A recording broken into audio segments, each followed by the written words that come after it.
Vous écoutez encore une fois discuter entre les dés avec toujours votre animateur habituel Pépé, qui vient encore une fois vous parler de quelque chose qui le stimule, qui l'allume, qui lui fait vibrer ses antennes dans le contexte et le milieu du jeu de rôle. Avant toute chose, j'aimerais vous souhaiter dans le fond une bonne début d'année 2021. 2020 a été une année assez particulière, assez charnière pour plusieurs. Pour ma part, ça a été une très belle année. C'est plate à dire pour... je sais pas, c'est pas pour tourner le fer dans le plat à personne ou pour, vous narguer, mais pour ma part, j'ai passé une très belle année 2020. C'est passé beaucoup de choses positives, dont justement mon lancement dans Coup Critique, entre autres. Et je voulais quand même prendre le temps de vous souhaiter une belle année 2021 en espérant que celle-ci soit plus douce et plus agréable que la précédente. Qu'elle eût été bonne ou mauvaise, je vous souhaite que celle-ci soit encore meilleure, tout simplement. Donc, de quoi est-ce que je viens vous parler aujourd'hui? Il y a encore moult choses à aborder dans le milieu du jeu de rôle. On dirait que c'est littéralement un puits sans fond qui n'en termine plus. Eh bien, cette semaine, j'ai décidé de venir vous jaser de l'improvisation. Oui, l'improvisation étant, je pense pas apprendre, la terminologie à personne, mais l'improvisation étant bien sûr cette pratique qui nous permet de pouvoir, rebondir sur des idées au courant d'une partie et de devoir sortir des sentiers battus de notre scénario planifié afin de continuer à faire vivre l'aventure malgré que on n'a pas prévu vraiment la suite des choses. Si admettons que vous aviez décidé que les joueurs devaient partir dans telle direction, en tout cas dans votre tête, vous vous disiez que les joueurs allaient partir vers telle direction et finalement ils rebroussent chemin, ils vont dans la grotte située plus loin sur la carte et que vous n'aviez absolument pas prévu, dans le fond, la dite grotte, eh bien vous devez dans ce moment-ci improviser. Parce que vous êtes un bon DM et que vous allez pas mettre un mur invisible qui va empêcher vos joueurs d'avancer comme dans un vieux jeu vidéo poche. Fait que, ouais, aujourd'hui, c'est ça. L'improvisation, au courant d'une partie, en fait, je veux seulement vous mentionner quelques trucs. En passant, c'est vraiment une blague que je fais, même si c'est absolument pas quelque chose que je trouve appréciable, je vais pas non plus... vous dire comment runner vos parties si vous voulez vraiment qu'il y ait des barrières invisibles qui bloquent vos joueurs ou des montagnes infranchissables à la Skyrim, eh bien faites-le, je ne vais pas vous taper sur les doigts pour ça. C'est vraiment votre choix. Si vos joueurs embarquent là-dedans, tant mieux. Bref, des trucs pour l'improvisation, je pense que ça pourrait être une capsule que je vais pouvoir faire éventuellement en plusieurs parties. Même si la suivante, après celle-ci, va probablement être sur autre chose, je pense que l'improvisation, c'est un sujet qui est assez large, c'est un sujet qui est assez vaste et qui mérite, des explications et des propositions vraiment sur le long terme avec plusieurs possibilités. Et comment est-ce que je pourrais commencer ça pour faire plate l'improvisation dans le milieu du DMage, mettons. Dans le milieu où est-ce que vous allez DMer une partie, l'improvisation, c'est dommage, mais... Le premier conseil que je pourrais vous donner, et qui est le meilleur selon moi, c'est la pratique. La pratique. C'est vraiment plate à dire, ça c'est tout le temps le fameux j'aimerais ça faire de la gymnastique, mais ça va être la pratique, c'est la même chose. La pratique demeure, l'outil le plus idéal afin de pouvoir mettre de l'avant des improvisations les mieux soutenues et les plus riches. Et quand je dis pratique, je parle pas nécessairement de pratique dans un contexte de jeu de rôle nécessairement. Oui, c'est sûr que vous pouvez vous pratiquer dans chacune de vos parties, essayer d'inclure un NPC que vous n'aviez pas prévu et de le faire apparaître sur le moment et de développer à partir de lui, par exemple. Mais c'est aussi dans votre quotidien. C'est-à-dire lorsque par exemple, vous écoutez un film et qu'il se passe X choses à l'écran, eh bien, vous pouvez faites-vous une image dans votre tête de, admettons que la personne n'avait pas agi de cette manière-ci dans le cas présent du film et qu'elle avait plutôt décidé de faire autre chose. Comment est-ce que ça serait déroulé? Et là, partez, exemple, sur cette idée-là en essayant d'élaborer dans votre tête rapidement. Le but aussi, c'est l'improvisation, il faut que ça soit spontané sur comment est-ce que le film aurait pu se dérouler si le personnage principal n'avait pas entrepris l'action qu'il a entrepris concrètement. C'est vraiment ça, c'est niaiseux dit de même, mais je trouve que c'est très pertinent et que ça soit justement dans le contexte d'un film, d'une série, même dans un livre à la limite, je trouve que c'est un bel exercice qui permet vraiment de pouvoir élaborer sur différentes choses sans nécessairement se mettre trop de pression. C'est vraiment comment je pourrais dire ça, un exercice très personnel, mais qui permet quand même de s'aider en quelque sorte. C'est ça, c'est que veut pas la pratique demeure, disons, la meilleure, le meilleur truc que je pourrais vraiment vous dire, là. Il y a pas il y a pas de formule magique, que ce soit justement dans le contexte où c'est plus personnel, ou que ce soit dans un contexte où est-ce que vous allez, par exemple, participer à une ligue d'improvisation, même à la limite de l'écriture spontanée, l'écriture automatique, des choses comme ça. Ça vous permet vraiment de déguiser votre cerveau et de vraiment essayer d'anticiper sur le moment, de manière justement improvisée, la suite des événements qui survient dans le cadre de l'activité que vous faites au final. C'est vraiment pas, comme je dis, c'est plate, on dirait que c'est comme si je vous disais, ben regarde, pratique puis tu vas être bon, mais c'est un peu ça, sauf qu'au final, je veux aussi comme mettre certaines choses de l'avant que je trouve quand même pertinentes. Comme par exemple, pour vrai, un aspect que je trouve très important dans le contexte de l'improvisation, c'est que si vous vous rendez compte que vous êtes en train de vraiment, on va dire, échouer votre impro. Admettons que vous vous rendez compte que vous êtes en train d'improviser une scène parce que vous ne l'aviez pas prévu, vous n'avez pas prévu dans le fond tel moment, et que genre les joueurs décident d'aller comme vraiment à contre-courant de ce que vous pensiez, et que ça s'en va dans une direction que vous ne connaissez pas, et vous tentez d'improviser, puis à mesure que vous avancez sur ce chemin-là, vous vous rendez compte que tabarnouche, ça va pas bien. Genre vraiment, là, ça va pas bien, c'est difficile. Vous vous rendez compte que les joueurs accrochent pas aux perches que vous leur donnez, vous vous sentez pas inspiré, vous vous sentez pas vraiment convaincu par la scène qui se déroule. Le truc que je peux vous dire là-dessus, c'est si vous êtes pour échouer, en quelque sorte, entre parenthèses, ce que vous considérez comme étant votre improvisation du moment, échouez rapidement. OK? Admettons que vous vous dites que les joueurs voulaient aller explorer une grotte, que tout se déroule de manière terrible. Dépêchez-vous à disons, rendre cette grotte-là inintéressante pour les joueurs, au risque de comme juste leur donner un bonbon rapidement pour qu'ils soient satisfaits, si on veut. Parce que plus vous failez lentement, plus les joueurs vont s'en rendre compte. Plus les joueurs vont s'en rendre compte que dans le fond, il y a quelque chose qui cloche dans cette scène-là, dans ce moment-là précis. Donc, si vous êtes pour manquer votre coup rapidement pour essayer de rattraper la balle dans une scène suivante. Tu sais, au final, c'est que c'est pas... on considère pas que c'est pas un incident, là, dans le sens que vous vous rendez compte que votre improvisation n'est pas vraiment parfaite, c'est pas grave. Le but, justement, c'est d'être capable de se dire, bon, ben écoutez, ce moment-là, précisément, c'était pas mon moment.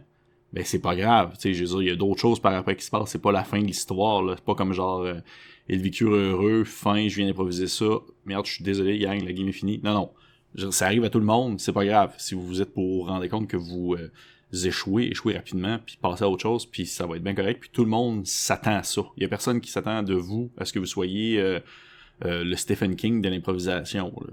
Je sais pas pourquoi j'ai pris cet auteur-là, c'est vraiment le premier nom qui m'a popé dans la tête, là. C'est comme dit Bob Ross, il y a juste des happy incidents, là, dans le sens que, tu sais, il y a pas de... c'est pas grave, ok?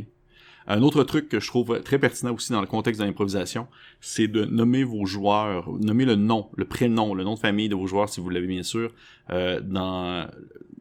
pas vraiment les joueurs précisément, plus leur caractère, je voulais dire, lorsque vous vous adressez à eux. Surtout dans le contexte où est-ce que ça va être un exemple, un NPC que vous allez improviser sur le fly et qui va se tourner vers les joueurs et que les joueurs vont lui parler et que les joueurs se présentent et tout. Prenez le temps, avec ce personnage-là, de nommer le prénom et le nom de famille de vos joueurs. Pourquoi? Parce que, ça c'est prouvé, c'est des choses qu'on voit dans les cours de psychologie et psychosociologie, c'est que plus vous nommez dans le fond le prénom de quelqu'un, le nom de famille de quelqu'un, plus il va avoir une réponse émotionnelle à ceci. Et plus dans le fond ça a plus de chances d'épicer un peu la conversation, dans le sens de la rendre plus intéressante, la rendre plus stimulante, parce que les gens se sentent plus concernés directement par ce qui se passe.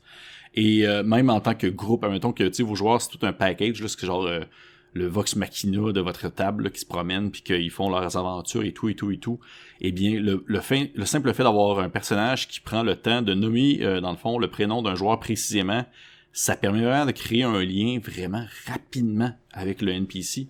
Et pour de vrai, vous en tant que DM, vous allez trouver ça plaisant parce que justement, même si c'est une scène qui est improvisée, les personnages vont se sentir plus impliqués puis vont peut-être moins justement se rendre compte qu'il y a une improvisation qui est en cours parce que vous utilisez le prénom et le nom de famille du personnage, qui est selon moi quelque chose de vraiment vraiment important et de vraiment stimulant autour de la... Autre chose aussi que je trouve importante, puis là je prends vraiment le temps de on va dire de mettre la table pour ça, c'est que c'est vraiment important. Je pense que je suis un DM, d'après moi. Je veux pas me tirer des fleurs, puis je veux pas me donner des médailles ou rien, mais je pense que j'ai un DM qui... Je suis un DM qui a développé avec le temps, on va dire, je pense pas que j'ai un très grand ego en tant que DM. Je suis capable d'accepter quand je fais des erreurs, je suis capable d'accepter même que j'ai énormément le syndrome de l'imposteur, là, je me trouve poche vraiment très souvent, même si je pense que je devrais être pas pire selon ce que je me fais dire. Mais c'est vraiment important dans le contexte du DM d'aimer, même en tant que joueur, là, je trouve ça vraiment, vraiment super important, de vraiment laisser l'ego hors de la table. OK, de pas y aller avec ce qu'on appelle, et je suis désolé pour les gens qui ont, disons, les oreilles fragiles, ce qu'on appelle un big dick energy, dans le sens que c'est quelqu'un qui va vraiment s'imposer et qui va vouloir tirer son bout de nappe, son bout de la table pour avoir, disons, la plus grosse partie du morceau. Et j'explique pourquoi est-ce que c'est un lien avec l'improvisation, parce que ça revient un peu avec le contexte de si vous êtes pour échouer, ce que vous êtes en train d'entreprendre, échouer rapidement, parce que vous le sentez, là. C'est que dans le contexte où est-ce que vous êtes en train de jouer et il y a un joueur qui... Tu sais, veut pas. En tant que DM, vous prenez le temps de préparer une session, vous prenez le temps de faire un scénario avec dans le fond, des twists, puis des idées, puis des personnages, puis tout ça. Puis là, il y a un des joueurs qui pop avec son personnage, puis il commence vraiment à tout fucker up votre mise en place, puis que ça fait en sorte que votre scénario se dégringole et tombe tel un char d'autres cartes, échouant à absolument tout ce que vous aviez entrepris. Pour vrai, ça revient un peu avec mon point plus haut. Go with the flow dans ce moment-là. Vous n'avez pas le choix, je crois, dans un contexte où est-ce que, même si vous vouliez en parler, exemple, avec le joueur, attendez, après la partie, mais go with the flow, dans le sens que le joueur a fait ce qu'il pensait qu'il devait faire, même si peut-être que consciemment il savait qu'il devait pas faire ça, parce que veut pas, des fois ça arrive qu'on va dire qu'une trame narrative, ça se voit à 20 mètres de distance, là. Le joueur pensait a fait ce qu'il pensait qu'il devait faire, mais vous avez rien à gagner à essayer de, disons, montrer que vous êtes le coq, si on veut, de la ferme, et que vous devez prendre le dessus sur ce joueur-là en lui montrant au courant de la partie, dans la partie, que ce qu'il a fait, c'était pas vraiment quelque chose de pertinent, ça l'a gâché, si on veut, l'aventure, ou que vous réagissez promptement de manière agressive en improvisant justement des dangers pour ce personnage-là ou pour ces personnages-là qui ont fait preuve, si on veut, peut-être d'une maladresse et autres.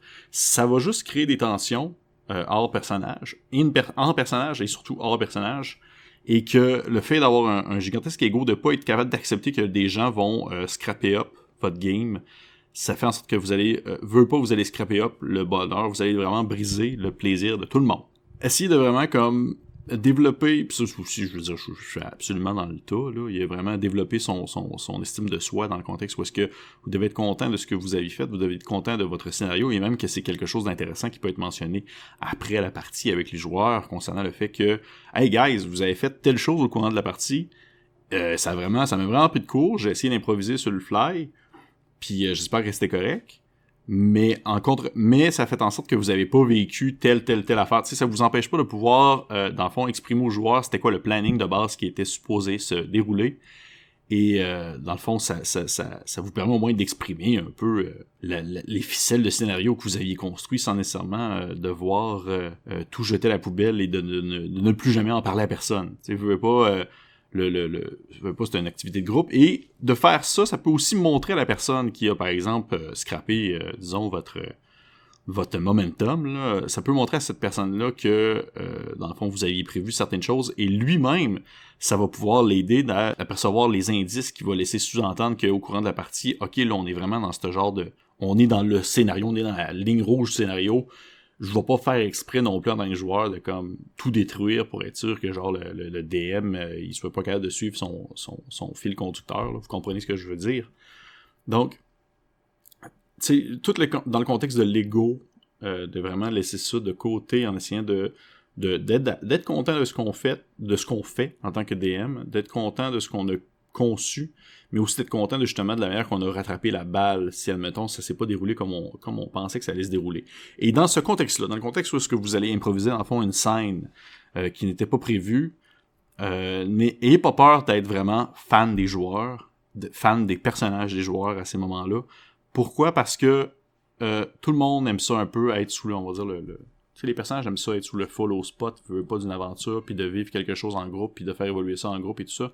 Et le simple fait de pouvoir, disons, vraiment être fan des joueurs avec l'improvisation que vous mettez en scène, montrer à quel point les joueurs, leurs personnages sont accomplis dans ce qu'ils font, ça fait juste en sorte que les personnes qui incarnent, en fond, ces personnages-là, vont être heureux, plus contents, disons, de la suite de l'événement, dans la situation actuelle, plus contents, si on veut, de ce bout-là de scénario, et ils vont être moins portés à, justement, essayer de remarquer le fait qu'il s'agit juste d'improvisation de A à Z dans ce contexte-là.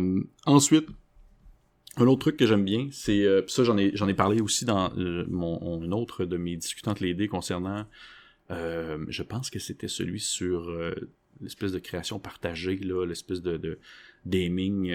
Mais je pense que j'en ai parlé dans mon gaming d'un joueur, un DM, là, c'est le concept du oui mais ou non mais dans le fait de pouvoir impliquer les joueurs dans le contexte d'une improvisation. Je m'explique dans le sens où est-ce que, admettons que vous aviez pas prévu telle scène et qu'un joueur vous pose une question, sentez-vous pas mal d'y lancer la balle à ce moment-là si jamais vous ne l'aviez pas prévu, c'est-à-dire d'attraper la balle et vous pose la question, de faire « Ah oui, absolument, il y a une cave à vin dans cette demeure. » Mais par contre, la porte est comme difficile à ouvrir. Pourquoi? Et là, lance la balle au joueur et même, tu sais, pique directement, si on veut, pin ta question directement sur le joueur qui t'a le posé à la base. C'est-à-dire, laisse pas nécessairement tout le monde commencer à participer à ce court moment, pas d'improvisation, est-ce que le joueur aussi doit participer à cette improvisation aussi, en essayant de trouver une raison pourquoi est-ce que la porte est barrée. Parce que si vous laissez participer tout le monde, ça va juste se mettre à déraper et probablement que vous allez pouvoir perdre, peut-être perdre, si on veut le beat un peu plus de l'aventure. Fait que, lancez ça directement, lancez la balle au joueur, et ce dernier, dans le fond, doit trouver, si on veut, une réponse à la question que vous lui avez posée. De un, ça permet à d'autres personnes d'improviser, de participer à cette improvisation-là. Et de deux, vous, en tant que DM, ça vous permet de vous reposer, si on veut, le coco, et de laisser de côté un peu cette espèce de bouillonnant cerveau qu'on adore et qui doit créer non-stop au courant d'une soirée de Donjons et Dragons ou autres jeux de rôle. Et finalement, dernier petit truc que je pourrais donner pour cette première partie, parce que définitivement, il y a vraiment beaucoup de choses à dire à propos de l'improvisation d'une game. Je trouve ça vraiment pertinent comme sujet, puis c'est le genre de choses que je fais énormément dans mes parties, parce que souvent, mon fil conducteur, moi je veux pas être du genre à comme créer 20 NPC pour une taverne, puis faire comme, bon, ben, ces 20 NPC sont là, lui est placé là, elle est placée là, tatati tatata. Non. Ma ligne directrice, souvent ma ligne rouge est plutôt assez faible, mais elle est là. Elle est assez faible, elle est là, elle va être divisée par scène, et mes NPC importants vont être positionnés à certains endroits, sauf que justement, je me suis assez pratiqué avec le temps pour être capable de bien inventer sur le fly, sauf les noms, ok, ça je m'avoue vaincu, là, j'invente tout le temps des noms de marde, c'est pour ça que j'essaie vraiment d'avoir une banque de noms prête pas loin au cas où, parce que mes noms sont horribles, c'est tout le temps des affaires de genre Bargabouette ou Plaxiphon, des choses comme ça, tu sais, ça sonne vraiment pas beau. Mais je pense être capable de bien me débrouiller à ce niveau-là. Et c'est vraiment avec la pratique que vous allez pouvoir le faire aussi. Puis je vous souhaite de le faire au quotidien, en dehors d'une game de sur-table, d'improviser des moments, on va dire créatifs, que ce soit dans le contexte dans le moment où est-ce que vous consommez une forme d'art quelconque, là, mais de vraiment créer sur le fly, ou même avec quelqu'un d'autre, que ce soit une histoire ou autre, ça peut vraiment aider à faire de l'improvisation sur le moment. Et comme je voulais dire, dans le fond, mon dernier point que je trouve vraiment très important, c'est, mettons que vous devez improviser un moment. Vous devez improviser une scène, vous devez improviser, les joueurs vont à la taverne et c'était pas prévu que les joueurs allaient à cette taverne-là, et que les joueurs, dans le fond, rentrent dans la taverne. Prenez le temps. Prenez le temps de mettre en place la scène. Faites vraiment une description la plus complète possible, la plus concise possible de la scène, tout en vous prenant des notes, bien sûr, si vous pouvez, pour être sûr de ne pas vous tromper dans votre description. Parce que plus vous laissez des zones de gris, plus vous allez devoir improviser sur ces zones-là par après, alors que la scène va continuer à se développer avec les personnages. Plus vous allez laisser, dans le fond, des zones où est-ce que vous ne répondez pas au questionnement général de, par exemple, qu'est-ce qu'il y a, qu'est-ce qui se passe et tout ça, plus vous allez devoir continuer à improviser. Fait que si vous prenez le temps de vraiment faire, disons, quasiment un monologue, pas un monologue, mais tu sais, un petit paragraphe là, de improviser sur le coup sur qu'est-ce que les joueurs voient, sentent, et même à la limite goûtent lorsqu'ils rentrent dans un bar, ça va vraiment vous permettre, disons, de setter la scène le plus clairement possible et d'empêcher les joueurs, ben pas les empêcher, mais de, disons, permettre les joueurs de bien s'encadrer dans cette situation-là sans ressentir le besoin de devoir poser plus de questions que ça. Vous, ça vous permet également de justement avoir une vision d'ensemble de la scène et de ne pas ressentir le besoin ou la crainte de devoir improviser encore plus sur le moment.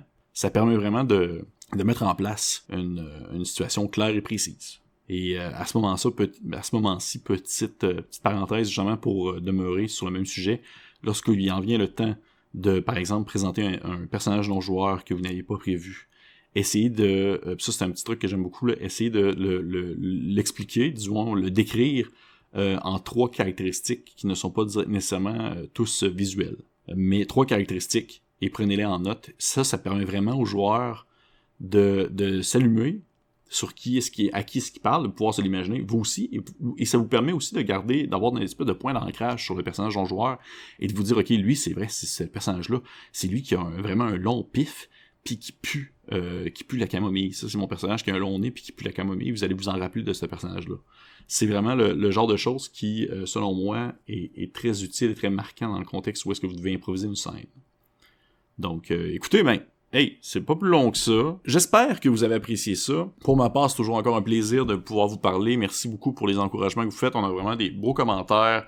L'année 2021 commence et elle commence en force. On a vraiment beaucoup de planning devant nous.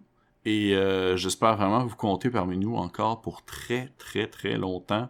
Bien sûr, je vous encourage à vous abonner à notre page YouTube, à notre page Facebook, Coup Critique, de nous suivre sur Twitter, sur Instagram. Bref, merci beaucoup, encore une fois, et on se dit à une prochaine fois.